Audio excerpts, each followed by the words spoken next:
We're getting ready to walk in. I was one of a handful of people that were going to represent the U.S. delegation on our side, and our North Korean counterparts would be on the other side.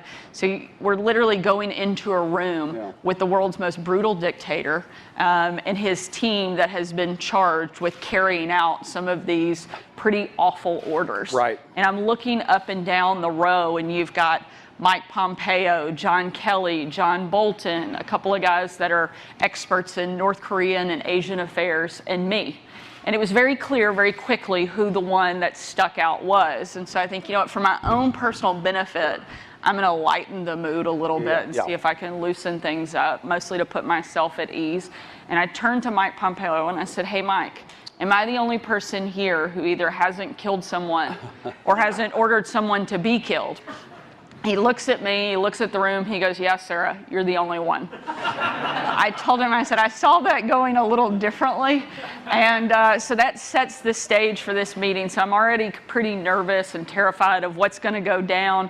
And I'm sitting just on one side of John. You grew up literally in the Republican Party. Arkansas was a very Democratic state when you were a kid. And you've seen the party change, and obviously working for your dad's campaign in 08, really kind of the front of the wave in terms of the realignment of the party, in terms of its orientation, both voters and increasingly policy-wise. Tell me what you think has happened to your party just in your lifetime, and how do you square it with the kind of traditional, you know, Reaganism, small government, free trade, strong military, protect force abroad. What do you think happened, and how do you live in peace today between the kind of, if you would, the Vance wing, I guess you could say, and the more traditional kind of Reaganite wing? Well, the White House with Trump in the first term, you saw some of those, shall we say, robust discussions on policy.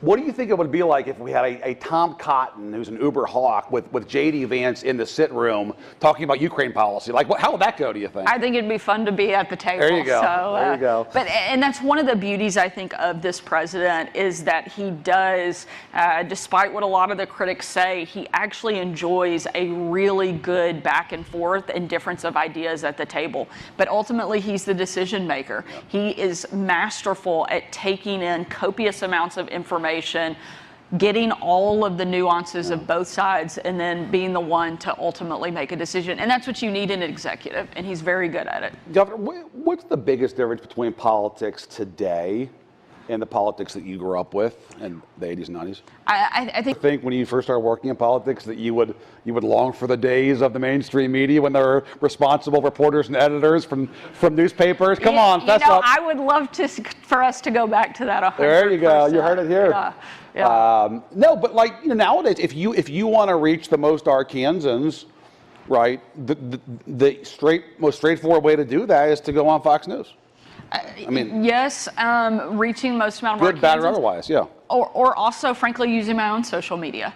And so now you have the ability, and I think President Trump was one of the pioneers in doing this, is he could go straight to the people and deliver the message he wanted to the people he wanted, and do so more quickly and more effectively than sitting down for an interview. Not to say that you shouldn't still do those things, and we certainly do and engage, but if you want to get something out, we have of the crowd there, and Arkansas won. Yeah. And my dad turns to me, and they were going to do a trophy presentation on the field with my dad and the governor of Louisiana. And my dad goes, as soon as it is over, we are running out of here. I was like, I don't think it's that big a deal. He goes, trust me, we are getting out of here as quickly as possible. And he wasn't wrong. I mean, they're yelling, they're booing, they're throwing stuff. It was probably one of the most aggressive crowds, and I feel like I've been up against some tough crowds. That's called Saturday in Baton Rouge. Yeah. That's like, you know. I mean, they were not happy to see us, and so we got out of there pretty fast. But looking forward to a great season, both in football and basketball, and beating LSU, welcoming Texas into the SEC officially, who we also play at home this year. Yeah. So when I was getting ready to go to college, my dad, was very supportive of whatever I wanted to do, as long as, and he set me down and had this, you could tell he had really thought about it. He said, Sarah, we'll help you with whatever you want to do, wherever you decide to go, as long as it's not Texas or LSU. And to this day, I don't know how serious he was, but he had raised me in such a way that neither one of those were on my radar. Never an option. Yeah. Woo pig silly. Yeah. On that note, Governor Sarah Sanders. Thank you. Thank you all.